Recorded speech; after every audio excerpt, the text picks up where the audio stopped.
উনি তো মানে হাসে, উনি হাসতে থাকে আর বলে যে আসলে কি আমাদের গুরুজন, আমাদের অভিভাবক যারা, তো আরও নবী রসুল অলিয়া উলিয়া আল্লাহর বন্ধু যারা, আল্লাহর প্রিয়জন যারা কোনোভাবে না কোনোভাবে জেলখানায় তারা আসছে। এখন জেলখানায় আমারও তো একসিলাই হয়ে গেল। তা আমারও বোঝা হলো জেলখানার কি অবস্থা। এখানে এসে আমি আল্লাহর ওই অলিয়া উলিয়া নবী রসুল যারা এসেছিলেন মিথ্যা অপবাদে, তাদেরকে মনে হয় অনুসরণ। হ্যাঁ, ওনার কোনো অনুতাপ, ওনার কোনো জ্বালাতাপ।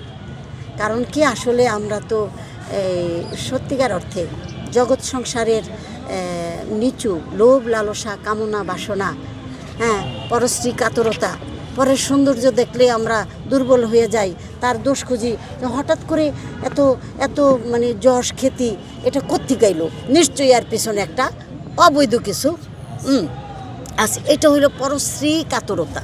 পরের সৌন্দর্য দেখে আমি একেবারে কাতর হয়ে যাই। ঈর্ষা হিংসা বিদ্বেষমূলক আচরণ করি, কিন্তু তার ভিতরে গুণাবলীটা সেটা আমরা দেখি না, বুঝি না। কিন্তু আল্লাহ তাআলা চান কারো যদি একটা গুণ থাকে, 9টা যদি দোষ থাকে, তাহলে তোমরা পারো তো যদি তার নামে কিছু বলতে চাও তাহলে তার গুণাবলীটা আলোচনায় আনো। এখন প্রত্যেকটা বাউলের মনে অনেক আতঙ্ক এবং তারা মানসিকভাবে কষ্টে আছে, এবং মানে ওরা ভাবতেও পারে না যে আমরা নিরীহ বাউল খেটে খাই, এটাই আমাদের রুটি রোজগারের একমাত্র ব্যবস্থা। এমনভাবে আঘাত করছে, এই মার কখনো ওরা খায় না। এখন পর্যন্ত চিকিৎসা চলতেছে, অনেক টাকা পয়সা লাগতেছে। টোটাল ওদের সংসারে যা খাবার দাবার সেটাও আমাদের ব্যবস্থা করে লাগতেছে। এখন ওরা গান করতে আর ফের পারবে কি না, কর্ম করে চলতে পারবে কি না, এটাও মানে আশঙ্কা।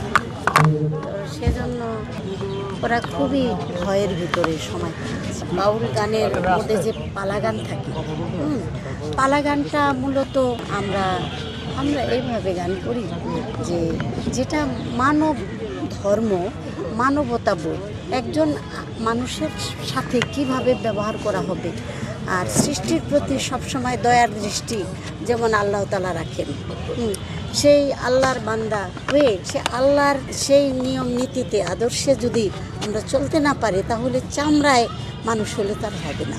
চেহারা দেখতে মানুষের মতো, কিন্তু আমার ভিতরটা পশুকেও হার মানায়। এই আলোচনাগুলি আমরা প্রত্যেকটা স্টেজের মধ্যে করে থাকি। আল্লাহ তাআলা কীভাবে চলতে বলছেন, বলতে বলছেন, এই যে বিষয়গুলি বাউলরা যেভাবে মানে সুন্দরভাবে উপস্থাপনা করে, আর যারা নাকি শ্রোতা দর্শক থাকে তারা মন্ত্রমুগ্ধ, মানে একনিষ্ঠভাবে ধৈর্য নিষ্ঠার সহিত আলোচনাগুলি এবং তাদের জীবনের সাথে এগুলি মিশে যায়।